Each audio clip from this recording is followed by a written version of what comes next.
बहुत समय पहले की बात है। एक पाकुड़ के पेड़ पर एक हंस और एक कौवा रहते थे। दोनों में गहरी मित्रता थी, लेकिन कौवा जलनशील स्वभाव का था, जबकि हंस दयालु स्वभाव का था। गर्मी के मौसम में एक थका हारा यात्री वृक्ष के नीचे आकर बैठ गया। थोड़ी देर में उसे नींद आने लगी। उसने अपना धनुष बाण बगल में रखकर सो गया। वृक्ष की छाया थोड़ी देर में उसके मुख के ऊपर से हट गई।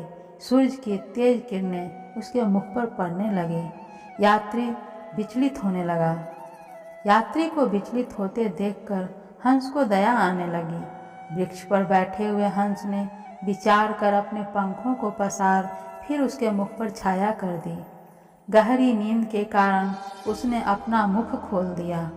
कौवा को यात्री का सुख सहन नहीं हो रहा था। कौवा उसके मुंह में बीट करके उड़ गया। इससे पहले कि हंस कुछ समझ पाता, कौवा उड़ गया। अब पेड़ पर सिर्फ हंस बचा था। यात्री ने जैसे ही ऊपर देखा, उसे सिर्फ हंस दिखाई दिया। हंस द्वारा किए गए उपकार से यात्री अनजान था। उसने सोचा, जरूर ही इसी ने मेरे चेहरे को गंदा किया है।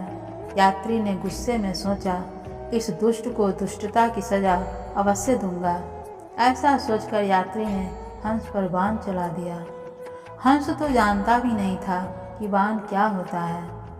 बाण हंस के हृदय में आकर लगा। हंस जमीन पर आकर गिरा और उसके प्राण निकल गए। दयालु और परोपकारी हंस को दूसरे के अपराध की सजा मिली। हंस के जीवन की भूल बस यही थी कि कौवा उसका मित्र था। इसलिए कहा जाता है कि दुष्ट और कुटिल मित्रता हमेशा घातक होती है।